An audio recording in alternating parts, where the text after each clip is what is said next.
Par Larry Hodgson 28 juillet 2017. Contrôler l'araignée rouge sur les plantes de jardin. Araignée rouge Tetraignus urticae, sur leur toile. À ce stade, l'infestation est très avancée. Photo, David Capaer, Michigan State University. Le petit acarien qu'on appelle araignée rouge n'est ni rouge, ou seulement très rarement, ni une araignée. On l'appelle araignée parce qu'il tisse des toiles fines quand il est présent en grand nombre. Et si parfois il rougit à l'automne, sa coloration est génération plus anodine, beige, verdâtre, etc.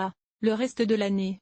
Il y a en fait plusieurs acariens qu'on appelle communément araignées rouges. Le tétranique à 2 points Tetraignus urticae, qui infeste à la fois les plantes d'intérieur et de jardin, est le plus connu, mais il y en a plusieurs autres petits acariens avec une mode de vie semblable. Le tétranique de l'épinette Oligonychus ingui, qui préfère les épinettes, les pins et les autres conifères à aiguilles. L'acarien rouge des pomacées Panonychus ulmi, plus courant sur les fruitiers, et plusieurs autres. Feuilles de tomates infestées d'araignées rouges. Elles paraissent jaunies sur le dessus, blanches au revers. Photo, Scott Nelson, Flickr. On voit souvent les araignées rouges sur les tomates ou les courges ou encore, les haies de thuya et les rosiers, mais en fait, la gamme des plantes hôtes est très étendue et l'on peut théoriquement les trouver sur n'importe quel végétal. Ces acariens nuisibles endommagent les plantes en perçant de minuscules trous dans les feuilles et les tiges et en suçant la sève qui en coule, provoquant d'abord de petits picots jaunes, puis un jaunissement plus généralisé et, éventuellement, leur brunissement et leur chute. Les feuilles et les aiguilles ont souvent l'air poussiéreuses. Dans les cas très sévères, ils peuvent tuer la plante hôte. Presque invisibles 2 araignées rouges à 2 points Tetraignus urticae. Avec un œuf, il faudrait une bonne loupe pour les voir aussi clairement. Photo, Gilles Saint-Martin, Wikimedia Commons. Ces petites créatures sont presque invisibles à l'œil nu. On ne les remarque habituellement que quand elles sont très nombreuses et qu'elles commencent à tisser des toiles. Les toiles servent à les abriter de la pluie et des prédateurs et à les aider à mieux se déplacer.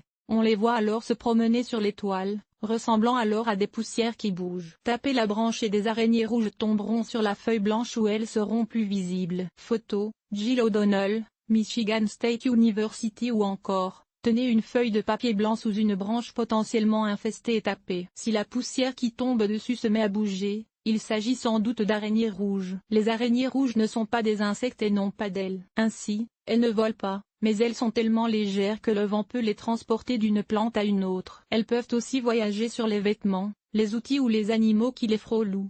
Comme elles sont mobiles, tout simplement marcher à une nouvelle plante. Quand il fait chaud et sec, les araignées rouges se multiplient rapidement. Ilus. Clipar panda. Associées à la sécheresse et à la chaleur, les araignées rouges sont présentes pendant toute la saison de croissance, mais causent rarement de problèmes en temps normal, car la pluie, la pire ennemie des mythes, délave la plante de la plupart, faisant baisser la population. Elles prolifèrent pendant les périodes de sécheresse et de chaleur, se multipliant alors à grande vitesse. T. urticae, par exemple, passe de l'œuf à l'adulte en 36 jours par temps frais.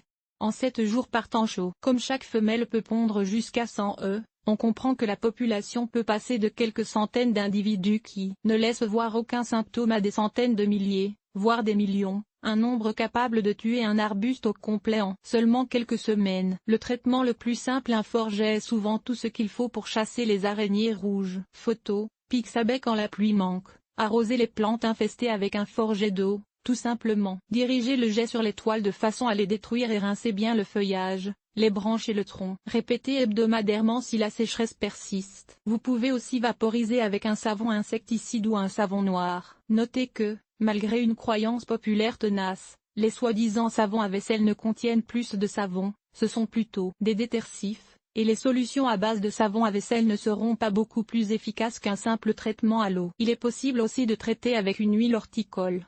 Mais lisez bien le mode d'emploi, car appliquer ce produit par temps très chaud peut endommager la plante. Il peut être utile de supprimer les branches très atteintes. Si elles sont très endommagées, elles ne récupéreront pas de toute façon. Il existe aussi des insecticides qui sont en même temps des acaricides et qui peuvent alors contrôler les araignées rouges. L'huile de Nîmes, un produit biologique, est très efficace, mais n'est plus disponible sur les marchés canadiens et français. Divers insecticides acaricides chimiques sont offerts en jardinerie. Mais mieux vaut commencer avec des traitements à l'eau, moins dangereux pour vous et pour l'environnement. Prévention. Il est essentiellement impossible de prévenir complètement les araignées rouges. Elles sont omniprésentes dans la nature. Même si vous ne les voyez pas, elles sont dans les environs. Mais on peut aider à maintenir la population si réduite qu'elle ne cause pas de dommages. Vaporiser au printemps les plantes souvent infestées, haies de thuya, par exemple, avec une huile horticole, huile au stade dormant, peut être utile. Cela aidera à éliminer les femelles hivernantes,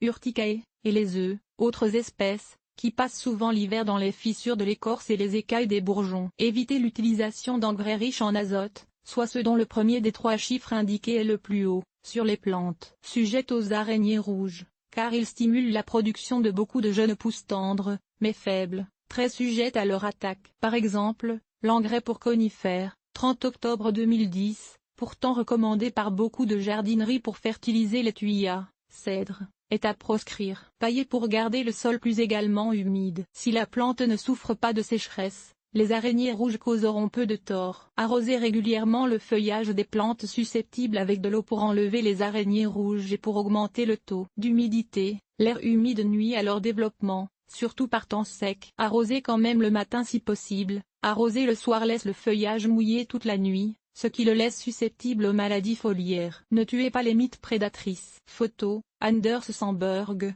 Flickr. Si vous voyez de gros acariens, environ de la moitié de la taille d'une tête d'épingle, et qui, de plus, bougent assez rapidement, évitez de traiter avec autre chose que de l'eau, car il s'agit alors d'acariens prédateurs, redoutables. Ennemis des araignées rouges. Les coccinelles et larves de cirphe aussi sont des alliés précieux dans la bataille contre les araignées rouges. Mieux vaut les laisser faire leur travail aussi en vous limitant au traitement à l'eau. Pour savoir comment traiter les araignées rouges sur vos plantes de maison, lisez Contrôler les araignées rouges sur les plantes des intérieurs.